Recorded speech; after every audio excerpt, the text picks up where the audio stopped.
Welcome, my brothers and sisters, my sons and daughters, to the real world with Elder George. I'm Elder George. I'm your elder. Not a religious elder, but a societal elder. I'm in my 90s. I think that qualifies me to be your elder.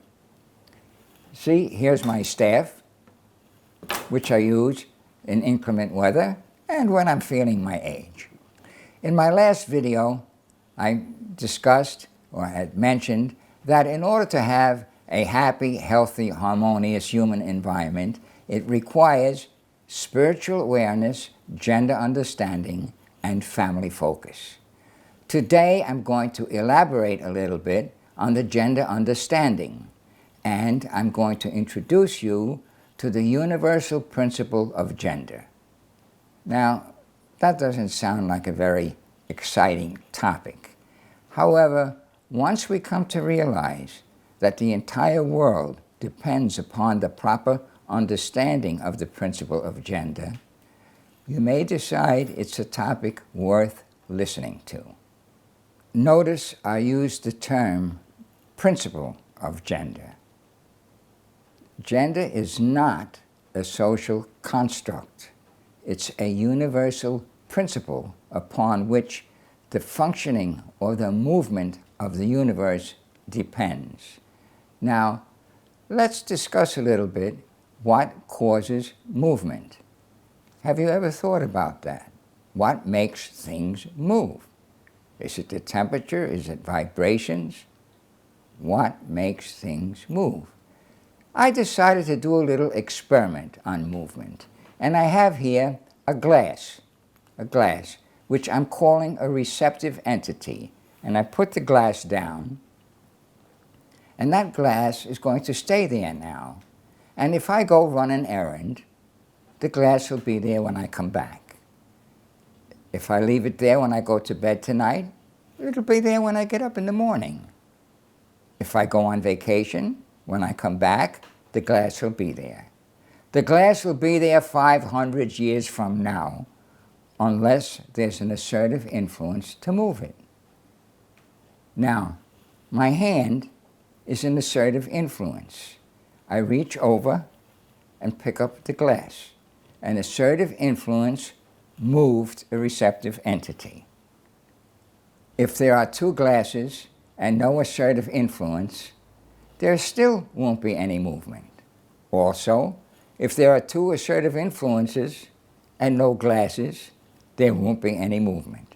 In order for there to be movement, there must be an assertive influence acting upon a receptive entity. That, my brothers and sisters, is the universal principle of gender, upon which all movement in the universe depends. We call the assertive influence the masculine principle and the receptive entity the feminine principle. Now let's see how it works in the universe. The assertive North Pole shoots a charge to the receptive South Pole. It gets pregnant and produces magnetism. The assertive anode in a battery shoots a charge to the receptive cathode. It gets pregnant and produces electrons. The assertive male shoots a charge to the receptive female. She gets pregnant and produces a child. That is how the entire universe works. An assertive influence acting upon a receptive entity results in accomplishment. The assertive influence is the masculine principle, and it initiates. The receptive entity is the feminine principle, and it produces. The entire universe operates on that principle. And that principle sets the stage for what we call patriarchy. Patriarchy. The atom is patriarchal. The solar system is patriarchal. The universe is patriarchal. Mother Earth nurtures us, gives us all life. But Mother Earth depends upon the unseen energy of the sun, the unseen gravity of the sun, in order to function. No sun, no Mother Earth. That's the patriarchal structure of the universe. Now, this is such an integral part of our existence that almost every major religion refers to patriarchy. We'll start off with Genesis, the creation of Adam. Adam represents the masculine principle from which all things flow. Eve represents the feminine principle, which is the receptive, productive principle. All of life operates on that basis. Further on in Genesis, we learn that Lamech had 2 wives. Who cares if Lamech had 2 wives? The reason it's mentioned in Genesis is that men provide for women.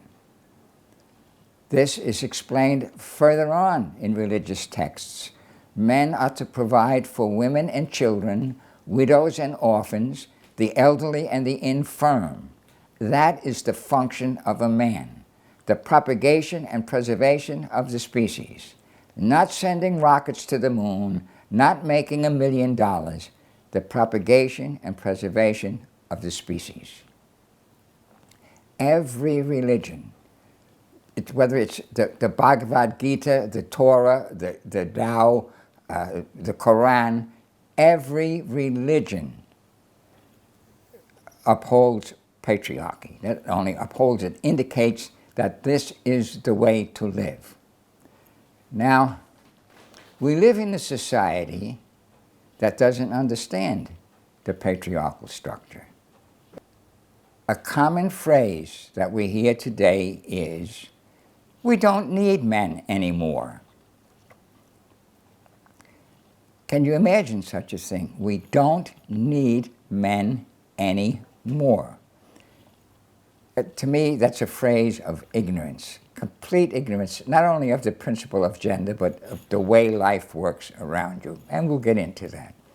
So let's see what's happening to our society that doesn't need men anymore. First, let's take a quick look at women. Female cirrhosis of the liver is at an all-time high. Female lung cancer is at an all-time high.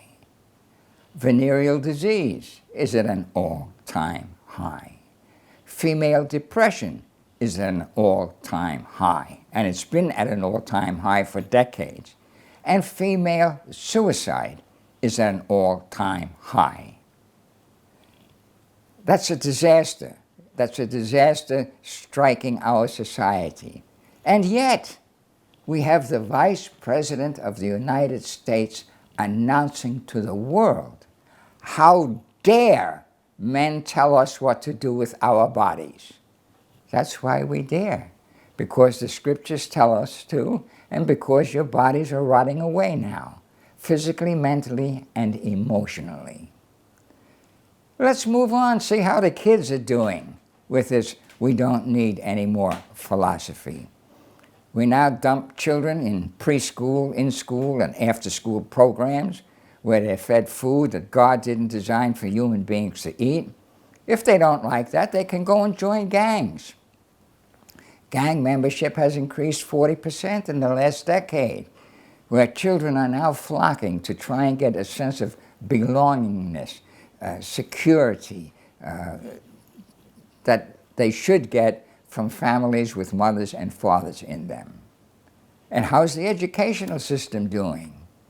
Johnny can't read, and Mary can't count.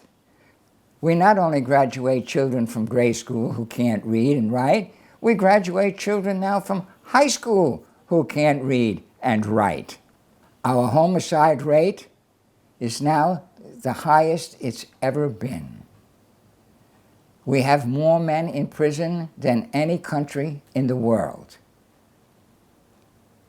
Maybe that's why the women aren't doing so well, because we have so many men in prison. In any event, my brothers and sisters, Our society is crumbling. Right? It's crumbling as sure as Sodom and Gomorrah crumbled thousands of years ago.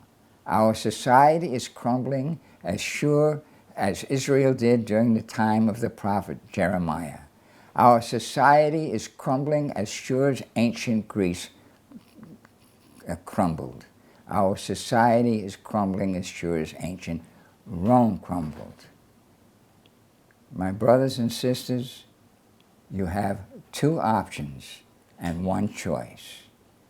One option is that you don't do anything and just go down with the ship, which is what most people will do. Your second option is, what are you going to do about it and survive? You have two options and one choice. One option is to not do anything and go down with the ship, with a sinking ship.